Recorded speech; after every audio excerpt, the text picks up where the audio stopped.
Hello everyone, it's been a long time और बहुत दिन हो गए नर्सिंग फाउंडेशन के लेक्चर के लिए हुए, क्योंकि पिछले लेक्चर में मैंने आपको बताया था एडमिशन प्रोसीजर और एमएलसी के बारे में। उसके बाद से बहुत दिनों बाद लेक्चर्स नहीं आ रहे थे क्योंकि थोड़े से पर्सनल इश्यूज थे, जिसकी वजह से मैं लेक्चर रिकॉर्ड नहीं कर पा रहा था। तो आज का जो हमारा लेक्चर है वो आगे जो टॉपिक हमारा उसके रिगार्डिंग है।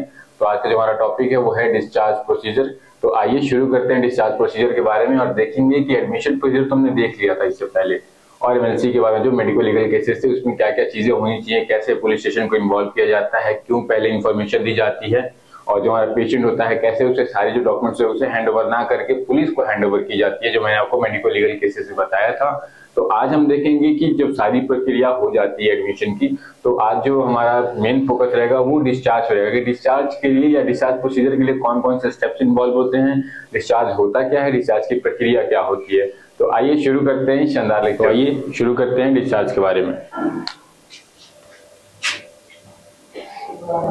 डिस्चार्ज होता क्या है?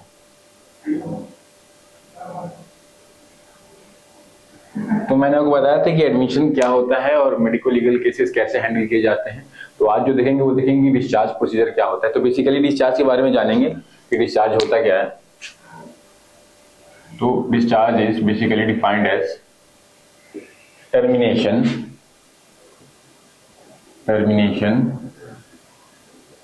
of healthcare services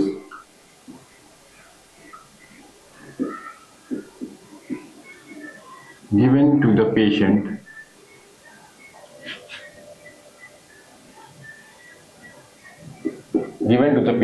that is no longer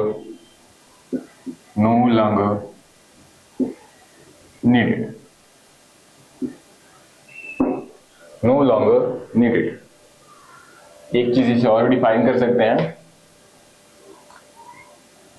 returning of the patient, या यू कैन से returning of the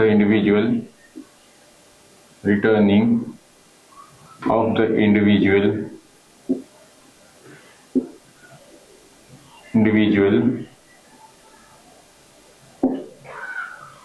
from the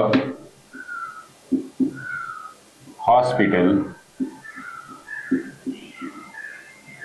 to their own environment, खुद के इन्वायरमेंट में जाना है ना, घर वाले घरेलू इन्वायरमेंट में जाना जहाँ उन्हें अच्छा महसूस हो।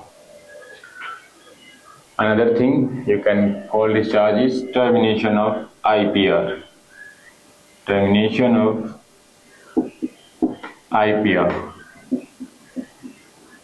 Between patient and nurses. क्योंकि नर्सेस के बारे में बात हो रही है तो उस बारे में देखेंगे कि termination of the IPR between patient and nurses. ठीक, तो बेसिकली डिस्चार्ज होता क्या है? तो डिस्चार्ज के बारे में जब भी बात करेंगे तो डिस्चार्ज होता है कि termination of the health care services, वो सर्विसेज जो पेशेंट को नीडेड थी।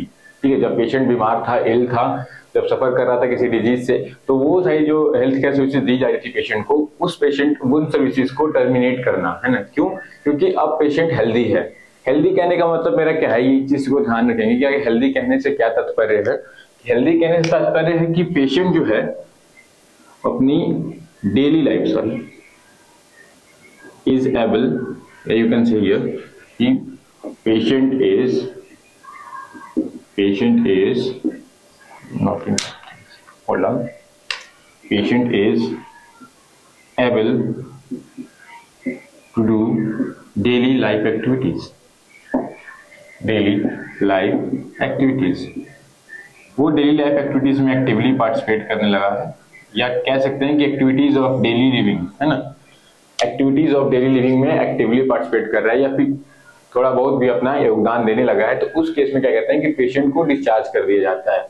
अगर पेशेंट खुद से चलने लग रहा है, खुद से अगर अपने काम कुछ करने लग रहा है, तो हम कहते हैं कि patient is fit and he is ready for the discharge. हम उसे क्या करते हैं, डिस्चार्ज के लिए तैयार करते हैं। तो वही कहते हैं कि termination of the health care services. हम उसे क्यों देखेंगे, जैसे कि आप देखेंगे अगर बीमार होते हैं तो आप क्या करते हैं, आपको अगर फीवर होती है तो आप पैरासीटामोल खाते हैं सपोज, और जब आप फीवर आपका ठीक हो जाता है तो क्या आप तब भी पैरासिटामोल खाते हैं? नहीं, हम हेल्थ केयर सर्विसेज जो कि हमारी मेडिसिन हैं उसे क्या करते हैं, टर्मिनेट कर देते हैं। क्या कर देते हैं? टर्मिनेट कर देते हैं, उसे हटा देते हैं कि नहीं, now I am good, now I don't need to eat medicine, है ना। द नेक्स्ट थिंग इज कि returning of the individual from the hospital to their own environment. देखो ये बहुत जरूरी चीज होता है। अगर आप देखोगे कि जो पेशेंट है उसे हॉस्पिटल से कम टाइम के लिए रखा जाए। हॉस्पिटल में अगर ज्यादा से ज्यादा देर रखेंगे तो पेशेंट को एंग्जाइटी हो जाती है, पेशेंट थोड़ा पैनिक हो जाता है, तो हम चाहते हैं। और साथ ही साथ एक चीज और भी होती है, मैंने आपको पहले बताया कि हॉस्पिटल में रहने के साथ मेजर इन्फेक्शन कैच करने के चांसेस ज्यादा रहते हैं, क्योंकि ऐसा तो है नहीं कि हॉस्पिटल कोई पार्क है, हॉस्पिटल में मरीज ही आते हैं। हो सकता है कोई ट्यूबरक्लोसिस का मरीज हो सकता है कोई लेटेंट टीबी होती है। लेटेंट टीबी समझते हैं कि जो जिसके सिम्टम्स तो दिखते नहीं है, लेकिन टीबी जो है वो पेशेंट में रिसाइड करती है ना। तो क्या होता है कि लेटेंट टीबी रहता है, उस केस में हम देखते हैं कि पेशेंट को ट्यूबरक्लोसिस तो है बट उसके पास कोई सिम्टम्स नहीं है। तो इन दैट केस अगर पेशेंट स्नीज करता है या पेशेंट कफिंग करता है तो क्या होता है कि सामने बैठे वाला जो पेशेंट होता है उस पर ड्रॉपलेट जाते हैं और वो क्या होता है, जो टीबी होती है वो उसे भी कैच कर लेती है। तो इसे क्या कहते हैं, मैंने आपको एक टर्म बताया था इसके बारे में अगर ध्यान हो तो, कि मैंने एक टर्म यूज किया था, दैट इज नोजोकॉमियल, है ना, नोजोकॉमियल इन्फेक्शंस, नोजोकॉमियल इन्फेक्शंस। वैसे इन्फेक्शंस जो कि हम हॉस्पिटल में आने के पहले मुझे नहीं थे। मुझे हॉस्पिटल आने में सिर्फ बुखार था। सपोज मैं हॉस्पिटल आया, मैं क्यों आया, क्योंकि मुझे फीवर था। बट जब मैं हॉस्पिटल में आया, मैंने 2-3 दिन हॉस्पिटल में फीवर के ट्रीटमेंट के लिए गुजारे, तो मुझे खांसी जुकाम और साथ ही साथ और सारी बीमारियां बनी। सपोज मुझे कोई घाव हो गया, है ना, वुंड हो गया, तो क्या हो जाता है उस केस में, क्या कहते हैं कि मुझे तो सिर्फ फीवर आया था, मैं तो सिर्फ हॉस्पिटल फीवर की ट्रीटमेंट के लिए आया था, पर साथ में मुझे क्या हो गया 2-3 के स्टे में खांसी जुकाम और साथ ही साथ घाव भी हो गया सपोज, या कोई रैशेज आने लगे। तो मैं क्या कहूंगा कि हमारे साथ जो था नोजोकॉमियल इन्फेक्शन मुझे कैच कर गया। क्यों? क्योंकि हॉस्पिटल में बहुत सारे लोग जो होते हैं, बहुत मरीज होते हैं, बहुत सारी बीमारियों से सफर करते हैं। वी डोंट नो कि हु ट्रांसमिट या who transfer the pathogen to each other, है ना। हम नहीं जानते कौन कब किसको वहां पैथोजन को ट्रांसफर कर लेगा। हम अपनी तरफ से साफ सफाई रखने की कोशिश करते हैं, बट मोर ओवर हमेशा ये देखते हैं कि कभी कभी कि जो पेशेंट है उसको अगर एक को फीवर होता है तो दूसरे को भी धीरे धीरे उस केस में फीवर होने लगता है। फिर कोई अगर कम्युनिकेबल डिजीज है, तो हमेशा से कोविड के टाइम में देखा था, अगर एक को कम्युनिकेबल डिजीज होती है तो धीरे धीरे उस वार्ड में सबको कोविड के टाइम में कोविड होने लग रहा था। तो हमने उसके लिए क्या कहते हैं, क्वारंटाइन मेथड यूज किया था कि हम उसे क्वारंटाइन करेंगे, एक अलग वार्ड बना दिया था, आइसोलेशन वार्ड बना दिया था कि इस वार्ड में रखना है, ताकि जो एक पार्टिकुलर कोविड का पेशेंट हो वो दूसरे पेशेंट से कॉन्टेक्ट ना करे और जो कोविड है वो दूसरे पेशेंट को ना हो। तो उसे क्या कहते हैं, नोजोकॉमियल इन्फेक्शन। वैसे इन्फेक्शन जो हमें हॉस्पिटल में आने के बाद हो जाते हैं, ठीक है, तो ससेप्टेबल रहता है पेशेंट। अगर हॉस्पिटल आता है तो ये चांसेस रहते हैं कि उसे नोजोकॉमियल इन्फेक्शन हो सकते हैं। Next is termination of IPR between the patient and nurses. Patient और नर्सेज के बीच आईपीआर का टर्मिनेशन हो जाना है। क्यों? क्योंकि पेशेंट, मैंने आपको, अगर आपको ध्यान होगा, इससे पहले आपने पढ़ा भी होगा अगर, कि कम्युनिकेशन चैप्टर जब हम पढ़ेंगे भी आगे, मैं आपको बताऊंगा इस बारे में कि कम्युनिकेशन जब बनाना होता है तो हम आईपीआर बनाते हैं। आईपीआर मतलब इंटरपर्सनल रिलेशनशिप। तो देखेंगे जब इंटरपर्सनल रिलेशनशिप नर्सेज और पेशेंट के बीच बनता है तो एक ट्रस्ट की भावना होती है। तो धीरे धीरे जो पेशेंट होता है वो नर्सेज पे डिपेंडेंट होने लगता है, वो उनकी बातें सुनता है, वो अपनी कोई दिक्कत पे तो नर्सेज से बताता है, प्राइवेसी मेंटेन करके रखता है। उन्हें पता है कि जो हमारी नर्सेज हैं हमारा प्राइवेसी मेंटेन करके रखेंगी, तो सारी चीजें वो शेयर करने लगता है। बट जब डिस्चार्ज होता है तो नर्सेज को ये इंश्योर करना होता है, मैं ये कम्युनिकेशन में बताऊंगा आपको, ठीक है, तो डरने की कोई बात नहीं, मैं ये सारी चीजें पढ़ाऊंगा कम्युनिकेशन में, कि जो नर्सेज होती हैं वो आईपीआर जो होती हैं उनसे ब्रेक करने के लिए वो सारे प्रोसीजर यूज किए जाते हैं ताकि पेशेंट को सडन कोई दिक्कत ना हो, ठीक है, एंग्जाइटी ना हो, पैनिक ना हो। तो हम जो आईपीआर होता है वो ब्रोक डाउन करते हैं, धीरे धीरे उसे बताते हैं कि no, hospital is not your home is outside the hospital. Hospital आपका घर नहीं है, आपको यहाँ से जाना ही होगा और आपको अपना ख्याल रखना ही होगा, खुद से रखना होगा। We are here for everyone, जितने भी लोग हैं इस हॉस्पिटल में हम सबके लिए हैं। मैंने आपकी भी केयर की, बट आपको एट लास्ट घर जाना ही होगा। तो आईपीआर का भी टर्मिनेशन हो जाता है उस केस में, इंटरपर्सनल रिलेशनशिप जिसे हम कहते हैं। Next is patient is able to do daily activities. मैंने आपको बताया कि पेशेंट अगर एक्टिव लाइफ में है, पार्टिसिपेट करने लग रहा है, तो फिर हम उसे कहते हैं डिस्चार्ज कर देते हैं। तो ये बेसिकली मोटा मोटा डिस्चार्ज का जो हमारा डेफिनेशन है ये लिख सकते हैं आप लोग। और द नेक्स्ट वन इज कि मैं बताऊंगा आपको कि टाइप्स ऑफ डिस्चार्ज कितने टाइप होते हैं। तो अगर आप लोग स्क्रीनशॉट लेना चाहते हैं तो ले सकते हैं इसके बारे में कि डिस्चार्ज क्या होता है। ये टॉपिक छोटा मोटा है, थोड़ा सा आता रहता है कभी कभी यूनिवर्सिटी एग्जाम्स में देखे तो कभी पूछ जाता है कि व्हाट इज डिस्चार्ज और एडमिशन प्रोसीजर। वो साथ में ही आता है हमेशा, एडमिशन और डिस्चार्ज प्रोसीजर के बारे में आप बताइए, टाइप्स ऑफ एडमिशन या टाइप्स ऑफ डिस्चार्ज के बारे में बताइए। ये दोनों जो चीजें हैं मैंने आपको इससे पहले जो पिछले लेक्चर में बताया था, तो वो दोनों साथ ही साथ आते हैं, इसका ध्यान रखेंगे। तो डिस्चार्ज प्रोसीजर के बारे में अगला टॉपिक क्या है हमारा, types of discharge. What is types of discharge, types of discharge, discharge के कितने टाइप्स होते हैं। देखो यार, टाइप्स ऑफ डिस्चार्ज की जब भी बात करेंगे तो एक चीज तो श्योर है कि एक क्या होता है हमारा प्लान्ड डिस्चार्ज, है ना। First one is planned discharge, planned discharge. The next one is, जो कि सॉरी नेक्स्ट वन नहीं, इसी को क्या कह सकते हैं हम लोग, another name of the planned discharge is routine discharge, routine discharge. देखो अब इसे प्लान्ड डिस्चार्ज या रूटीन डिस्चार्ज क्यों कहते हैं, आप देखोगे अगर तो मैं बताऊं, क्योंकि इसके नाम में छुपा है प्लान्ड डिस्चार्ज, रूटीन डिस्चार्ज। वैसे ही डिस्चार्ज जो प्लान्ड होते हैं, है ना। प्लान्ड मैं क्यों कह रहा हूं, सपोज किसी को सर्जरी होती है, suppose someone is gone through appendicitis या अपेंडिक्सेक्टोमी,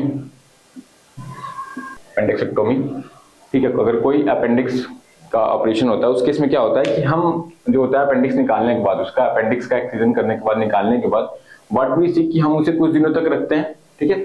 हम उसके वाइटल्स चेक करते हैं, 2 दिनों तक रखते हैं, 3 दिनों तक रखते हैं, जब तक हम रख सकते हैं। आजकल तो ऐसा है कि हम 1 या 2 दिन हार्डली रखते हैं, क्योंकि जो मशीन आ चुकी है मशीनों से तेजी से हो जाता है और वी डोंट नो टू पूरा हमें इंसिजन नहीं करना होता, ठीक है।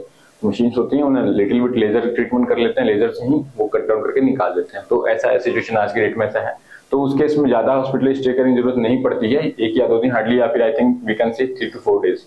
तो 3 to 4 days अपेंडिक्सेक्टोमी में क्या होता है कि आप देखोगे अपेंडिक्स जब निकल जाता है, ठीक है, तो हम पेशेंट को 2 से 3 दिन रखते हैं। क्यों रखते हैं, ताकि हम ये इंश्योर करें कि उसके वाइटल्स ठीक है, उसे कोई साइड इफेक्ट नहीं हुआ है, ठीक है। अगर हम ऐसा होकर अपेंडिक्स निकाल दिया, क्या उसके बॉडी पे कोई एडवर्स इफेक्ट पड़ रहा है अपेंडिक्स निकालने से, तो उन सारी चीजों को मॉनिटर करने के लिए, ठीक है, क्या उसकी बीपी तो नहीं शूट कर रही है, क्या उसके रेस्पिरेशन जो रेट है वो सही है या नहीं है, टेम्परेचर राइज तो नहीं कर रहा है, ऐसा कुछ तो नहीं कर रहा है, या फिर हमने मेडिकेशन दी उसके साइड इफेक्ट्स तो नहीं हो रहे। तो वो सारी चीजों को देखने के लिए हम उसे एटलीस्ट 2 to 3 या 4 days रख सकते हैं, you can say up to 4 to 5 days, है ना। बेसिकली 2 to 3 days रखते हैं, बट मैं थोड़ा एक्स्ट्रा लेके चल रहा हूँ, ठीक है। तो अप टू 4 to 5 days, है ना, अप टू 4 to 5 days रखते हैं। क्यों, ताकि हम मॉनिटर कर सकें, किस लिए, फॉर मॉनिटरिंग, है ना, फॉर मॉनिटरिंग, मॉनिटरिंग वाइटल्स। तो हम देखेंगे प्लान डिस्चार्ज इसलिए कहते हैं कि हमने एक सर्जरी की परफॉर्म की, सपोज ये तो अपेंडिक्सेक्टोमी का, हम मान लो कि सपोज हमने कोलेसिस्टोमी की, जिसमें कि हम गॉल ब्लैडर को निकालते हैं, ठीक है, रीनल स्टोन को निकालते हैं, उस केस में हमने सर्जरी की। तो वो वहां जब हमने सर्जरी परफॉर्म की तो हम 3 से 4 दिन तो रखते हैं कि क्या पेशेंट जो है वो हमारा नॉर्मली परफॉर्म कर पा रहा है, क्या सारे वाइटल्स नॉर्मल हैं या नहीं है। उन सारी चीजों को मेजर और बेसिकली मॉनिटर करने के लिए हम 3 से 4 दिन, 7 दिन, 8 दिन, जितनी बड़ी सर्जरी होगी उस हिसाब से हम पेशेंट को स्टे कराते हैं हॉस्पिटल में, ताकि हम मॉनिटर कर सकें कि पेशेंट में कोई एडवर्स इफेक्ट ना आए। तो वो प्लान डिस्चार्ज होता है हमारा, कि हम एक प्लानिंग के थ्रू उसको डिस्चार्ज करेंगे। ऐसा तो है नहीं कि ऑपरेशन हुआ और उसी दिन कहा कि भाई तुम्हारा ऑपरेशन हो गया, जाओ दौड़ो कूदो फांदो, ऐसा तो नहीं होता। हम हमेशा ऑपरेशन कराते हैं, ऑपरेशन कराने के बाद कहते हैं कि you have to stay in the hospital for few days, है ना, आपको हॉस्पिटल में कुछ दिन के लिए रुकना होगा। क्यों रुकना होगा, ताकि हम कुछ देख लें क्या क्या क्या हमने, अगर किडनी स्टोन निकाला है तो उसके एडवर्स इफेक्ट तो नहीं है, क्या कोई लीवर पे असर तो नहीं हो रहा है, क्या कोई जो वाइटल्स हैं वो शूट तो नहीं कर रहे हैं, या वाइटल्स लो तो नहीं हो रहे। तो सारी चीजों को मेजर और मॉनिटर करने के लिए बेसिकली हम पेशेंट को कुछ दिन तक रखते हैं। तो उसके हिसाब से प्लान करते हैं और फिर धीरे धीरे धीरे the days passed we move to the discharge procedure, ठीक है, फिर हम उसको डिस्चार्ज करते हैं। तो ये हमारा पहला प्लान, इसे वो कहते हैं रूटीन डिस्चार्ज, ठीक है, रूटीन बनाकर डिस्चार्ज करते हैं, रूटीन के तरीके से करते हैं। Next one is what I am speaking about the next one, now we are moving towards that is lama, what it is, lama, or you can call dama, the next not you can call dama you can, but sometimes you cannot, okay। that lama is what मैंने आपको पहले बताया था, lama है क्या, that is left against medical advice, left against या leave against, you can say anything, left against medical advice, the word is self says left against medical advice. अब आप देखोगे वर्ड खुद बोलता है, ये जो हमारा वर्ड है, जो एब्रिविएशन है, वो खुद बताता है कि left against medical advice. DAMA refers to the discharge against medical advice, that is same thing, little bit paper, discharge against medical advice, medical advice, medical advice, okay, got it.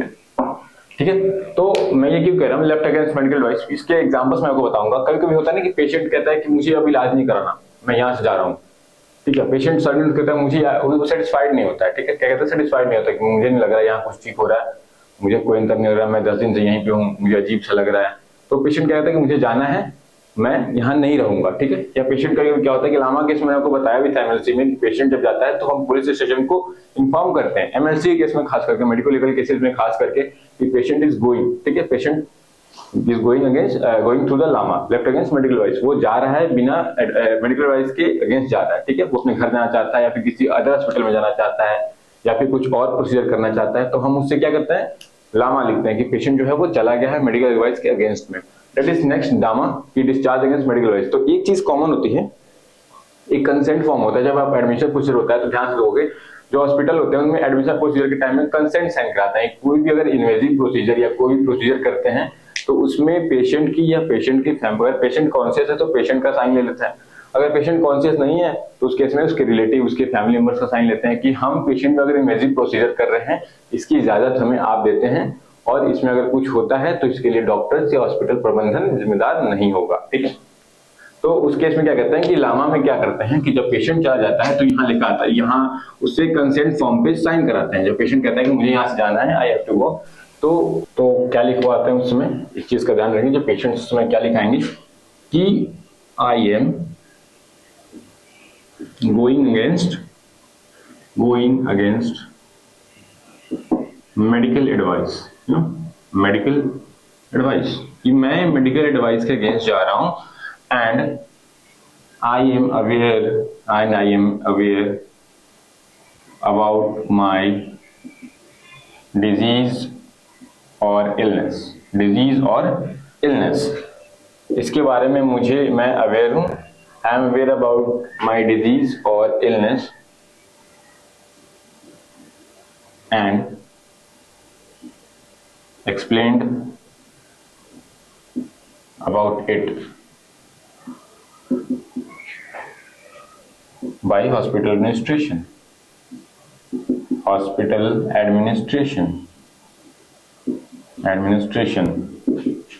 and they are not responsible for anything else. They are not responsible for further injury or any damage, or collateral damage, you can say collateral damage.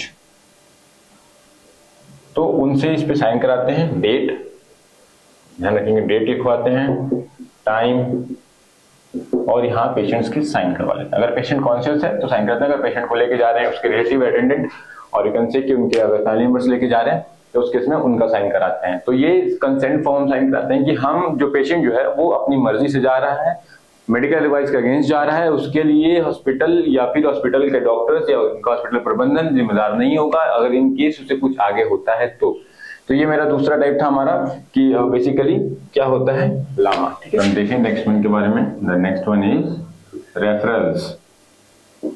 मैं थोड़ा तोड़ के बता रहा हूँ आपको सारी चीजें। रेफरल्स की बात जब भी करेंगे तो रेफरल्स मतलब क्या होता है कि रेफर कर देना है।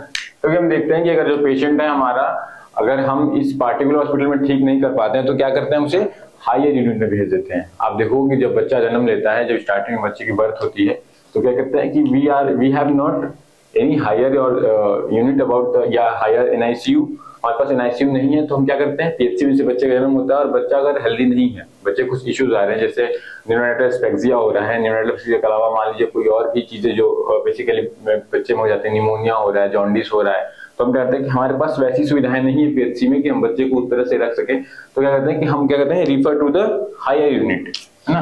तो वहां क्या लिखवाते हैं डॉक्टर जो होते हैं, हम क्या करते हैं, लिखते हैं refer to the higher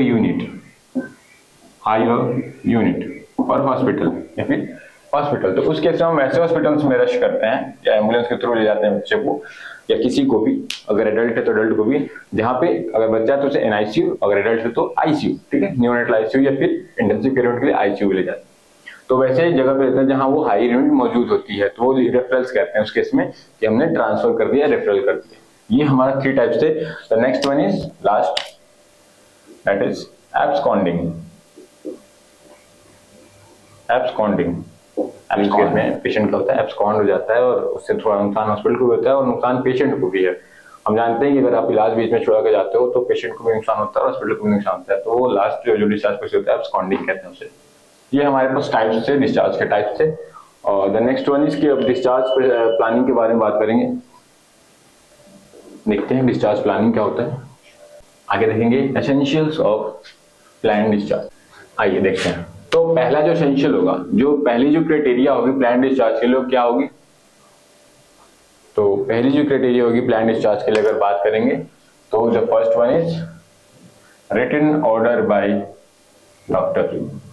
written order by doctor, doctor के द्वारा लिखा हुआ ऑर्डर सबसे जरूरी चीज होती है कि जब तक डॉक्टर ये साइन नहीं करता प्लान डिस्चार्ज के केस में, खासकर लामा केस में तो वो अपने मेडिकल एडवाइस के अगेंस्ट जा ही रहा है, एब्सकॉन्डिंग में जा ही रहा है, ठीक है। रेफरल्स और पहला प्लान डिस्चार्ज जो मैंने आपको बताया, रेफरल्स और प्लान डिस्चार्ज में जरूरी है कि डॉक्टर्स का रिटन ऑर्डर हो। Yes we are referring it to the higher unit और yes we are discharging the patient, है ना, पेशेंट को हम डिस्चार्ज कर रहे हैं अपने हॉस्पिटल से। तो ये बहुत जरूरी है कि पेशेंट का रिटन ऑर्डर हो। Next one discharge card. आप देखो हम पेशेंट को जब डिस्चार्ज करते हैं, आपने देखा होगा डिस्चार्ज कार्ड, तो हम उसे पूरे तरीके से पूरी फाइल नहीं दे देते हैं कि उसकी क्या मेडिकेशन चली, हमने क्या डायग्नोस किया, हमने क्या एसेस किया, हमने क्या प्लानिंग की, हमने क्या इम्प्लीमेंट किया। वो जो पूरी मोटी सी फाइल होती है हम सारी फाइल नहीं देते हैं, ठीक है। BHT कहते हैं इसलिए बॉडी हेड टेल, सरकारी अस्पतालों में देखोगे आप कि सरकारी हॉस्पिटल्स में BHT के नाम से आते हैं, बॉडी हेड टेल। तो बेसिकली उसके इसमें क्या होता है कि हम वो सारी चीजें नहीं देते हैं, हमसे क्या देते हैं लास्ट में या तो एक पेज पे डिस्चार्ज कार्ड, हमारा जो डिस्चार्ज पेज होता है वो देते हैं, डिस्चार्ज पेपर देते हैं, और either we will give them discharge card, है ना, कार्ड देते हैं, बताते हैं कि we had discharge the patient, हमने पेशेंट को डिस्चार्ज कर दिया। उस पर उसकी सारी दवाइयां लिखी रहती हैं, जो फॉलो अप करना होता है, वो सारे मेडिकेशंस लिखे होते हैं, क्या डिजीज थी, उस डिजीज से डायग्नोस क्यों किया गया था और कैसे ट्रीटमेंट चली थी, वो सारी चीजें लिख के डिस्चार्ज कार्ड दे दिया जाता है। नेक्स्ट, सारे डिपार्टमेंट्स को इन्फॉर्म करते हैं। कभी कभी होता है कि जब हम जाते हैं इलाज कराने के लिए तो हम देखते हैं कि मेरा पैर अगर टूटा है तो उसके इसमें सिर्फ पैर ही नहीं टूटा, हम हॉस्पिटल में जाते हैं सिर्फ पैर ही, ऑर्थोपेडिक्स ही नहीं देखते हैं, साथ साथ कभी मान लो हमारा शुगर या डायबिटीज रेज होता है, शुगर लेवल्स बढ़ जाते हैं, डायबिटीज हो जाता है, तो उस केस में हम एंडोक्राइनोलॉजी डिपार्टमेंट के पास जाते हैं, ठीक है। हम जो डॉक्टर होते हैं ऑर्थोपेडिक्स होते हैं वो एक रिक्वेस्ट कॉल करते हैं एंडोक्राइनोलॉजी डिपार्टमेंट के डॉक्टर्स की कि आप आइए और इसके डायबिटीज लेवल्स क्या है उसको मेजर करके उसको कंट्रोल करने के लिए जो मेडिकेशन है वो लिखें। तो उस केस में जब पेशेंट को डिस्चार्ज करते हैं तो हम सारे, है ना, inform all departments about patient, है पेशेंट के रिगार्डिंग सारे डिपार्टमेंट्स, एंडोक्राइनोलॉजी हो या फिर ऑर्थोपेडिक्स हो या फिर मेडिसिन हो या फिर सर्जरी हो। अगर ऑर्थोपेडिक्स के टाइम में अगर सर्जरी भी होती है उस पेशेंट की तो सर्जरी डिपार्टमेंट को भी आपको इन्फॉर्म करना है पेशेंट के regarding. Inform all departments about patient, है ना, पेशेंट के डिस्चार्ज के बारे में सारे डिपार्टमेंट्स को इन्फॉर्म करना है। The next one is cheque payment of bills. ये बेसिकली जो होता है ये प्राइवेट हॉस्पिटल्स के होता है, cheque payment of bills, bills का पेमेंट चेक कर लेते हैं। नेक्स्ट, हॉस्पिटल ग्लॉसरीज, है ना, हॉस्पिटल ग्लॉसरीज। हॉस्पिटल ग्लॉसरीज से मेरा क्या था, स्पॉन्ज बैग दिया जाता है उनको, ठीक है, उसके अलावा शुड बी टेकन बैग, या फिर उसे हम कोई ड्रेस पहनाते हैं, बेसिकली हॉस्पिटल्स की वो ड्रेस लेना होता है हॉस्पिटल से, या फिर कोई हम उसे कैनुलेशन होता है। कैनुलेशन के टाइम ऐसा नहीं कि पेशेंट को कैनुला के लिए अगर पेशेंट जा रहा है तो जैसे लामा केस में होता है कोई पेशेंट मेडिकल एडवाइस के अगेंस्ट में जा रहा है, पेशेंट डॉक्टर ने कहा है कि आपको 2 दिन आराम करना है, 4 दिन, लेकिन पेशेंट कह रहा है कि मुझे मेरे एग्जाम से मुझे जाने दिया जाए, तो उस केस में हम कहते हैं कि पेशेंट लामा है। तो हम क्या करते हैं, पेशेंट को कभी कभी देखोगे आप कि पेशेंट को अगर लेफ्ट हैंड मेट्रो जाता है कोई छोड़ देता है, कैनुला लगाए वो छोड़ता नहीं। कभी भी पेशेंट को अगर मेडिकल एडवाइस के अगेंस्ट जा रहा है तो आपको सारे ग्लॉसरीज जो उसकी कैनुलेशन है या फिर कुछ भी हो वो सारी चीजें निकाल देनी है। क्यों? क्योंकि ये चांसेस रहता है कि पेशेंट में भी ड्रग अब्यूज कर सकता है, कोई ड्रग इंजेक्शन कर सकता है, उसके थ्रू पेशेंट नहीं करता है, कोई रात के टाइम में कोई दूसरा कर सकता है। तो ये घटनाएं हो सकती हैं जो कि पेशेंट के लिए बहुत ही हानिकारक होंगी और डेडली साबित हो सकती हैं, ठीक है, फैटल हो सकता है उसके लिए। अगर कोई पेशेंट को कैनुलेशन के थ्रू, सपोज कोई पेशेंट सिडेटिव लेता हो, ठीक है, in that case he is sleeping peacefully, है ना, उसे खबर नहीं और कोई आया और किसी ने वो कैनुलेशन के थ्रू उसको कोई थोड़ी सी इंजेक्शन पुश आउट कर दी, ठीक है, तो दैट विल बी फैटल। कौन सी इंजेक्शन किसने पुश की, कौन सी मेडिकेशन पुश की, नोबडी नोज, और जब उसके बाद फैटल कंडीशन या कोई कंडीशन रेज हो जाएगी उस दैट विल बी सीवियर, ठीक है, वो सीवियर हो जाएगी। तो जितने भी हॉस्पिटल ग्लॉसरीज हैं, जितनी भी चीजें लगी हैं, वो सारी चीजें हम निकाल के टेकन बैक करके तभी पेशेंट को डिस्चार्ज करते हैं। The next, returning of personal belongings, है ना, returning of personal belongings. Personal belongings से क्या मतलब है कि पर्सनल बिलोंगिंग्स मतलब होता है कि जो उसके सामान है, ठीक है, जो वो लेके आया था। सपोज किसी एक्सीडेंट हुआ तो ऐसा तो है नहीं कि एक्सीडेंट होगा तो वो मान लो कोई सोने की अंगूठी पहन के आता है, एक्सीडेंट हो गया, रोड पर एक्सीडेंट होता है, ऐसा तो नहीं कि जब वो एडमिशन होगा हॉस्पिटल में तो कहा कि मैं वहीं घर जा रहा हूँ, मैं थोड़ा हॉस्पिटल अपने घर पर अंगूठी छोड़ के आ रहा हूँ, अंगूठी खोल के आ रहा हूँ, है ना, ऐसा तो नहीं होगा। लेकिन जो उसके साथ रहेगा उसे तो ध्यान रहता है, जो लोग पहचानते हैं कि हाँ उसके हाथ में अंगूठी थी या उसके हाथ में कड़ा था, जो लोग बहुत सारे ब्रेसलेट पहनते हैं, सोने के ब्रेसलेट्स हैं, तो वो सारी बिलोंगिंग जो होते हैं वो नर्सिंग स्टाफ की जिम्मेदारी होती है कि सारे बिलोंगिंग्स को एक साथ रखें।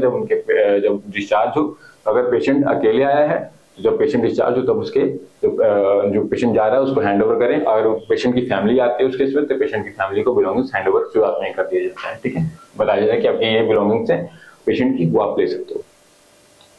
और नेक्स्ट, ये एसेंशियल्स है, क्या क्या जरूरी चीजें हैं डिस्चार्ज और प्लान डिस्चार्ज के लिए, मैं आपको बता रहा हूँ, ठीक है। अरेंजमेंट ऑफ ट्रांसपोर्ट, अरेंजमेंट, अगर पेशेंट खुद से जाने की स्थिति में नहीं है, ठीक है, तो उसके लिए ट्रांसपोर्ट एम्बुलेंस जो भी हो, व्हील चेयर, उसके थ्रू एम्बुलेंस तक पहुंचाना वो जिम्मेदारी होती है। Next and last one is documentation, ठीक है, पेशेंट के जाने के बाद डॉक्यूमेंटेशन करना। क्या हम करते हैं, मैंने आपको बताया था उस टाइम एडमिशन पर आता हूँ कि एडमिशन रजिस्टर, है ना, एक एडमिशन रजिस्टर होता है जिसमें पेशेंट की सारी इंफॉर्मेशन भरनी थी, नाम, पता, गांव कहाँ से आया, क्या हुआ है, क्या नहीं हुआ, उसके फादर का नाम क्या है, कब आया है, किस डेट को आया है, कब ट्रीटमेंट शुरू हुई है, सारी चीज एडमिशन रजिस्टर में करते हैं। सेम टू सेम डॉक्यूमेंटेशन जो होता है वो डिस्चार्ज रजिस्टर में भी होता है कि कितने बजे पेशेंट को डिस्चार्ज किया गया, ठीक है, किस डॉक्टर के सुपरविजन में डिस्चार्ज किया गया, वो सारी चीजें डिस्चार्ज रजिस्टर में हम लिखते हैं, ये डॉक्यूमेंटेशन करते हैं ताकि जो हॉस्पिटल का रिकॉर्ड हो उन सारी चीज दर्ज हो कि पेशेंट जो है सक्सेसफुली यहाँ से डिस्चार्ज हो चुका है, ताकि अगर बाद में पेशेंट क्लेम करे कि मुझे डिस्चार्ज पेपर नहीं दिया गया था या फिर कोई अनहोनी हो जाए ऐसी कि लोग जो पुलिस आए और पूछे कि पेशेंट यहाँ से डिस्चार्ज हुआ ही नहीं है, पेशेंट यहाँ से गए, तो वो सारी चीजें कागज और जो डॉक्यूमेंट्स है वो दिखा जाएगी patient has been successfully discharge, और आप उसके सारे डॉक्यूमेंट्स देख सकते हो। और मैंने आपको एक चीज बताया था कि जो उसके डिस्चार्ज कर देते हैं उसका एक कॉपी अपने पास भी हम रखते हैं उसके साइन किए हुए, ताकि हम ये चीज बताए कि patient has been agreed on the discharge procedure. तो ये हमारा एसेंशियल्स था डिस्चार्ज प्रोसीजर का, ठीक है। प्लान डिस्चार्ज का क्या क्या चीजें जरूरी होनी चाहिए मैंने आपको इसके बारे में बता दिया, ठीक है। मोटी मोटी बात यही होती है डिस्चार्ज प्रोसीजर के बारे में हम देखेंगे तो, और इतना लिखना काफी होता है, ठीक है। डिस्चार्ज की प्लानिंग कैसे करते हैं, तो डिस्चार्ज प्लानिंग में क्या क्या होता है कि बेसिकली बहुत जरूरी होता है कि डिस्चार्ज जब करें तो ये चीजें पेशेंट को बताई जाए कि आपको फॉलोअप कब करना है, ठीक है, कंटिन्यूटी ऑफ केयर करना है या नहीं करना है, ठीक है। या ऐसा नहीं कि आप यहाँ से जाओ और फिर जाके आपने लापरवाही बरत ली, सपोज किसी को डायबिटीज है और कुछ कॉम्प्लिकेशन हो चुके हैं डायबिटीज के, ठीक है, प्रोटीनीरिया हो गया सपोज इन केस दैट, या फिर कोई और कॉम्प्लिकेशन, किडनी इश्यूज हो रहे हैं, किडनी फेलियर, किसी की क्रोनिक किडनी डिजीज हो गई है या फिर एक्यूट किडनी फेलियर हो गया, उसके इसमें जो मेडिकेशन चल रहे हैं उसके बाद ऐसा नहीं कि आप जाओ और आपने जाके दाना रसगुल्ले खाने शुरू कर दिया, है ना। डायबिटीज है तो आपको ऐसा नहीं कि आप यहाँ से ठीक होकर जा रहे हो, गुलाब जामुन रसगुल्लों की बरसात कर लिया आपने, खाना खाना शुरू कर दिया, मीठा खाना शुरू कर दिया, फिर आपके डायबिटीज लेवल बढ़ गए और फिर वही चीजें आ गई, फिर उसके लिए आप हॉस्पिटल आ गए, अगले दिन ही विजिट करने आ गए। तो ऐसा ना हो कि हॉस्पिटल पार्क बन जाए जो आप सुबह आओ और फिर शाम को जाओ और फिर वापस सुबह आ जाओ, है ना। तो उसके जरूरी होता है कि पेशेंट को बताया जाए कि आपको क्या क्या चीजें परहेज करनी है, क्या क्या चीजों से आपको प्रिकॉशंस लेने हैं, क्या करना है और क्या नहीं करना है, what to do and what not. तो जो फर्स्ट पॉइंट इसमें ये है कि continuity of care is important, है ना। जब प्लानिंग करेंगे तो उसकी कंटिन्यूटी ऑफ केयर खुद पेशेंट के रिलेटिव से पेशेंट को भी ध्यान रखना होगा और साथ में नर्सेज भी ध्यान रखना होगा, ठीक है। नर्सिंग स्टाफ है, हॉस्पिटल एडमिनिस्ट्रेशन है, उनको भी ध्यान रखना होगा, ठीक है, कि continuity of care is important. ऐसा नहीं कि अगर उसे डिस्चार्ज करना है 2 या 3 दिनों में तो हम उसकी केयर करना छोड़ देंगे, नहीं, हम उसकी केयर करना जारी रखेंगे। कोई कॉम्प्लिकेशन तो नहीं है, कोई वाइटल्स का ऊपर नीचे तो नहीं हो रहा कुछ भी, क्या कोई other side effects, adverse effects तो नहीं दिख रहे हैं, क्या किसी अदर ऑर्गन पे कोई इश्यूज तो नहीं हो रहे हैं, ठीक है। ऐसा नहीं कि एक ऑर्गन को ठीक किया दूसरे ऑर्गन को डैमेज कर दिया, ठीक है, कि पता चला कि लीवर को ठीक किया तो किडनी को डैमेज कर दिया, किडनी को ठीक किया तो हार्ट को डैमेज कर दिया, है ना। सारी चीजें जुड़ी हुई हैं एक दूसरे से, तो इस चीज का ध्यान रखना है कि सारी चीजों को देख के ही चलना है, सबको मैनेज और बैलेंस करें। Body is all about balance, body is nothing more than balance. जितना आप अपनी बॉडी में बैलेंस कर सकते हो that is a good thing, ठीक है।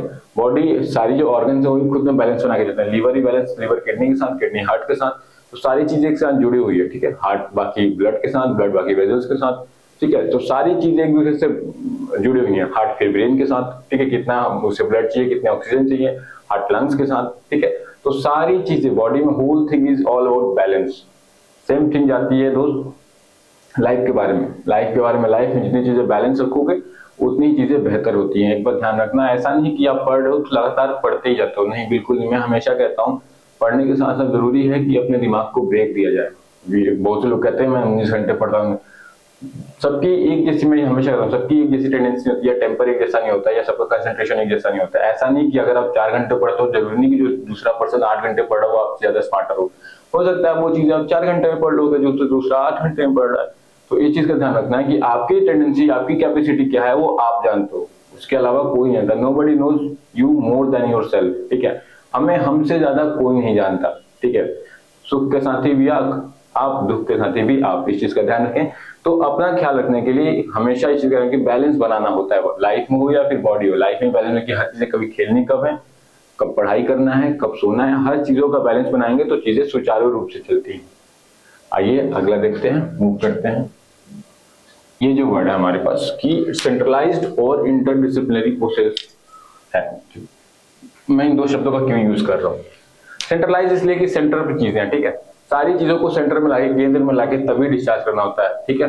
ऐसा नहीं कि कुछ चीजें उधर बिखरी हुई हैं, कुछ चीजों, कुछ सिस्टम का, कुछ ऑर्गन का उधर फेल्योर है, कुछ ऑर्गन का कुछ और समस्या है और हमने डिस्चार्ज कर दिया, ऐसा नहीं।